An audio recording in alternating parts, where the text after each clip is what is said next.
Le grand direct des médias, Jean-Marc Morandini. Chaque année, quelques semaines après l'élection de Miss France, a lieu celle de Miss Ronde. Ce soir à 20h55, W9 diffusera un documentaire sur les coulisses de ce concours de beauté pas comme les autres. Une compétition qui a vu s'affronter cette année 29 candidates pour un titre très convoité. Alors comment ces femmes se préparent-elles à participer à un concours? C'est ce que l'on va voir ce soir avec ce documentaire diffusé à 20h55 sur W9 intitulé Dans les coulisses de Miss Ronde 2016. Pierre Lapôtre, bonjour.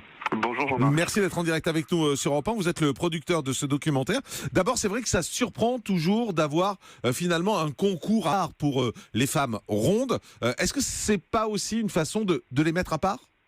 Non, moi, franchement, au départ, Jean-Marc, quand W9 m'a demandé de faire ce documentaire, j'ai cru que c'était déjà un peu une blague. Miss Ronde 2016, qu'est-ce que c'est?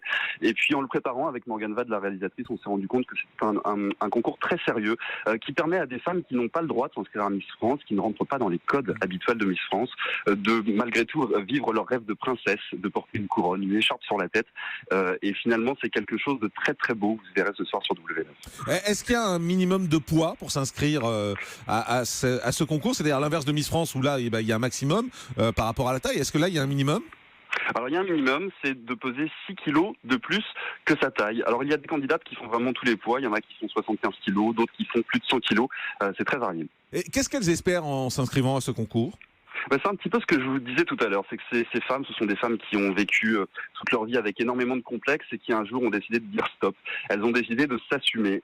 Ces femmes, elles ne pouvaient pas s'inscrire à l'élection Miss France parce qu'elles étaient trop rondes, elles avaient trop de forme. Mais grâce à Miss Ronde, elles vivent vraiment leur rêve de petite fille. C'est vraiment ça la clé. Elles vivent leur rêve d'être des princesses, de porter une couronne sur la tête. Et ce qu'on va voir également, c'est qu'il n'y a pas de profil type finalement pour ces femmes qui participent à ce concours. Elles viennent un peu de tous les univers. Elles viennent de toute la France, 29 candidates, vous le disiez tout à l'heure. Vous allez avoir des dentistes, vous allez avoir des employés, des caissières. Bref, ce sont des femmes qui viennent vraiment de tous les horizons, de toutes les catégories sociales. Oui. Est-ce qu'il y a également une quête de notoriété chez elles ou pas du tout? Oui, très certainement. On suit notamment une fille qui s'appelle Estelle, qui est Miss Provence, qui rêve de devenir mannequin grande taille. Elle a toujours rêvé de podium. Là encore une fois, c'était très difficile pour elle en raison de son surpoids.